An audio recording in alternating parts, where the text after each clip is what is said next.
میں چاہوں گا آپ بیان فرمائیں اسلام اور سائنس پر۔ اعوذ باللہ من الشیطان الرجیم، بسم اللہ الرحمن الرحیم و بہ نستعین خیر نسمعین۔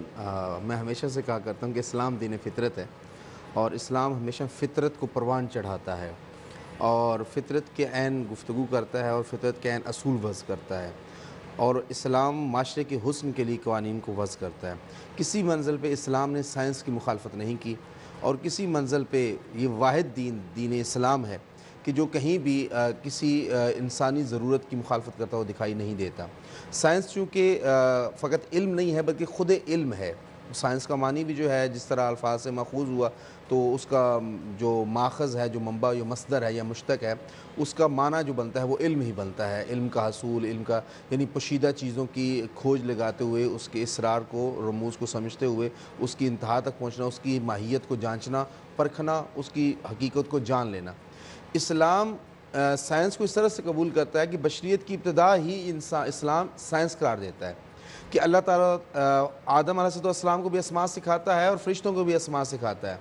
علم ان کے پاس آ گیا، اب اس علم کی ماہیت کو، اس کی کھوج کو پہنچانا ہے کیا؟ ان اسماء کو، علم الاسماء کو، یعنی ان اسماء کو ان مسمیات پہ منطبق کرنا ہے۔ جب حضرت آدم فرشتوں کے سامنے پیش ہوتا ہے تو وہ کہتے ہیں پروردگار جو تو نے ہمیں عطا کر دیا ہے، ہم اس سے آگے نہیں بڑھ سکتے، یعنی ہم سائنس کی کھوج نہیں لگا سکتے، ہم بس وہ جو ظاہر ہے اس تک رہتے ہیں۔ لیکن اللہ نے حضرت آدم علیہ السلام کو جب میدان میں اتارا تو حضرت آدم علیہ السلام نے حقیقت تک پہنچے، اور پھر ان مسمیات پہ ان اسماء کو تطبیق کیا۔ یعنی اسلام ابتدائے بشریت سے ہی سائنس کا حمایت کرتا ہے۔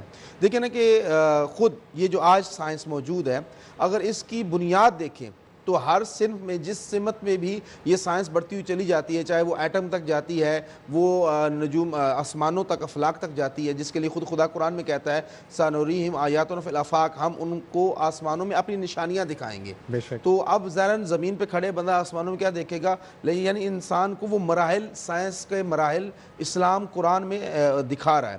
آپ دیکھتے ہیں کہ جابر بن حیان رضوان اللہ تعالیٰ علیہ کو دیکھیں، جناب ابن ہشام کو دیکھیں، محمد بن موسیٰ خوارزمی کو دیکھیں، یہ جتنے بھی، ابن سینا کو دیکھ لیں، ابو علی سینا کو دیکھ لیں، جتنے بھی یہ سائنسدان گزرے ہیں، جتنے بھی آج سائنس ہے، یہ سب ان کے مرہون منت ہے۔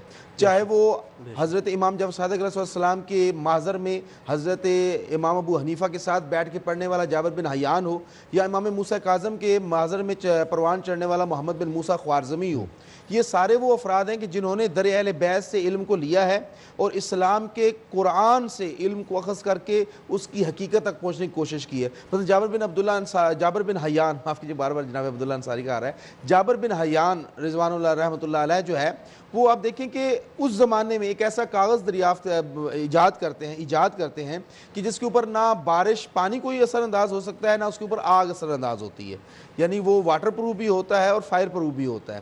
ایسا کاغذ اس زمانے میں وہ ایجاد کرتے ہیں۔ وہ گندک کا باقاعدہ کیمیا کا جو ہے بنیاد رکھتے ہیں، گندک کا، تیزاب کا، نمک کا باقاعدہ اس میں سے وہ جوہر نکالتے ہیں۔ یعنی یہ وہ چیزیں ہیں کہ جو سائنس کی ابتدا نظر آتی ہیں۔ اسی طرح اگر آپ دیکھتے ہیں کہ علم ابدان ہے، علم ابدان میں بھی آپ کو یہی نظر آتا ہے کہ وہاں پہ بھی آپ کو مسلمان سائنسدان نظر آئیں گے کہ جنہوں نے بنیاد رکھی، جنہوں نے اسلام کے فلسفے کو اتنا عروج دیا قرآن اور حدیث کی روشنی میں کہ وہ جو افلاطون کا فلسفہ تھا یا یونانیوں کا جو فلسفہ تھا وہ پیچھے رہ گیا، اور اسلام جو ہے وہ آگے بڑھ گیا۔ آج بھی ضرورت ہے کہ اگر ہم اسی طرح سے اپنے مدارس کو اتنا جامع کر دیں کہ وہ قرآن کی حقیقت کو جب سمجھیں گے تو پھر اس آفاق کی حقیقت کو سمجھنے لگیں گے، اور یہ سائنس کوئی مشکل نہیں ہوگی۔ اس پہ مزید بات ہو سکتی ہے کہ امیر المومنین نے موبائل کے بارے میں اپنے زمانے میں بتا دیا تھا، اس زمانے کے حالات کے بارے میں بتا دیا تھا، انسان کے ہوا میں سفر کے بارے میں بتا دیا تھا، اور جو سب سے پہلی گھڑی تھی وہ ہارون الرشید نے اپنے زمانے میں یہ عجم کو بھجوائی تھی، اور اس طرح کی بہت سی ایجادات ہیں۔ مثلا سکہ ٹکسال جو ہے یہ امام محمد باقر علیہ السلام نے اپنے زمانے میں بنایا تھا۔ بہرحال سائنس کے حوالے سے اسلام کی بہت ماشاء اللہ روشن علامہ چہرہ صاحب، ہے۔ آپ نے بہت خوب فرمایا۔